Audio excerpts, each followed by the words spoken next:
मोहन यादव को मुख्यमंत्री बनाकर भाजपा हाईकमान ने एक बार फिर से सबको चौंका दिया, लेकिन ये फैसला अचानक नहीं हुआ था। 4 दिन पहले इसकी स्क्रिप्ट लिखी जा चुकी थी।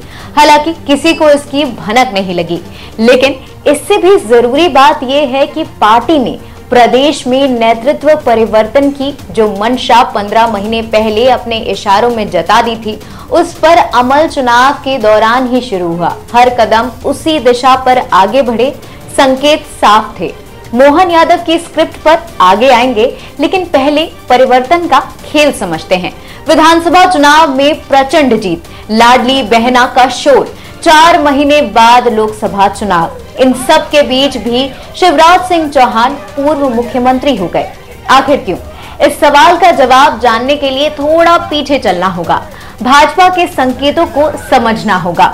17 अगस्त 2022 भाजपा संसदीय बोर्ड का पुनर्गठन होता है। शिवराज इस बोर्ड के पूर्व सदस्य हो जाते हैं। उनका बयान आता है, पार्टी कहेगी तो दरी भी बिछाऊंगा।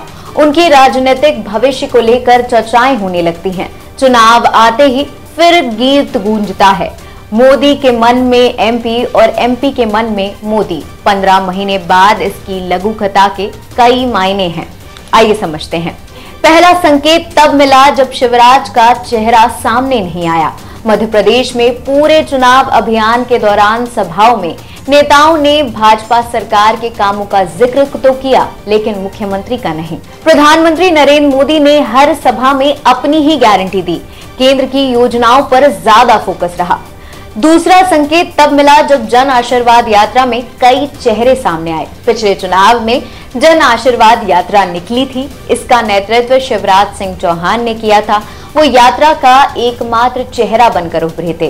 इस बार एक यात्रा की बजाय कई यात्रा निकाली, चेहरे भी कई थे। भाजपा शासित दूसरे राज्यों के मुख्यमंत्री से लेकर केंद्रीय मंत्री भी आए।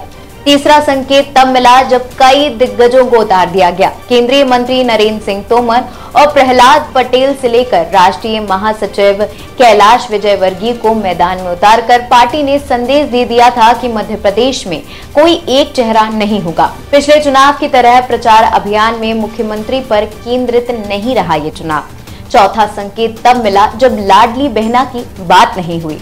चुनाव के दौरान शिवराज का पूरा फोकस लाडली बहना पर रहा, लेकिन मोदी शाह ने इस योजना का जिक्र नहीं किया। शिवराज से जुड़े लोग रिजल्ट आने के बाद इस योजना को गेम चेंजर बताते रहे, लेकिन किसी भी बड़े नेता ने सीधे तौर पर ऐसा नहीं माना। पार्टी के बहुमत को मोदी का जादू बताया गया। इस तर्क के साथ राजस्थान और छत्तीसगढ़ में कहां है लाडली बहना, ये भी आती रही। पांचवा संकेत था चुनाव अभियान की कमान केंद्र के हाथों में थी। चुनाव अभियान की पूरी बागडोर पार्टी हाईकमान ने अपने हाथों में रखी थी। अमित शाह ने हर संभाग में बैठकें की, जिला स्तर पर पदाधिकारियों से सीधी बात की। केंद्रीय मंत्री भूपेंद्र यादव और अश्विनी वैष्णव ने उनके बूते पर भोपाल पर डटे रहे। शिवराज की भूमिका चुनावी रणनीति में सीमित रही।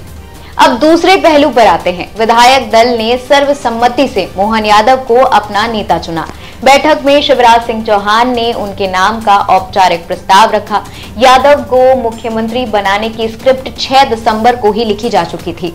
उसी के मुताबिक उन्हें अचानक दिल्ली से कॉल आया। वो 6 दिसंबर को करीब रात 9 बजे भोपाल से दिल्ली के लिए रवाना हुए।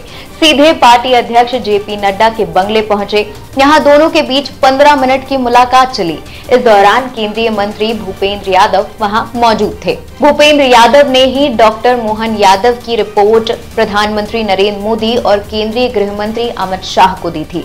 इसके बाद 3 दौर की बैठक में डॉक्टर यादव का नाम तय हो गया। संघ के वो करीबी माने जाते हैं। बीजेपी ने ओबीसी चेहरे के तौर पर मोहन यादव का नाम आगे रखा है। सोमवार की शाम 4:11 भोपाल में बीजेपी दफ्तर में विधायक दल की बैठक शुरू हुई थी। मात्र 15 मिनट में नए मुख्यमंत्री बनाने की सारी प्रक्रिया पूरी कर ली गई। सूत्रों का कहना है कि बैठक शुरू होने से पहले नरेंद्र सिंह तोमर ने करीब 8 विधायकों को एक कमरे में बुलाकर डॉक्टर मोहन यादव के पक्ष में समर्थन करने को कहा था। एनबीटी ऑनलाइन की रिपोर्ट।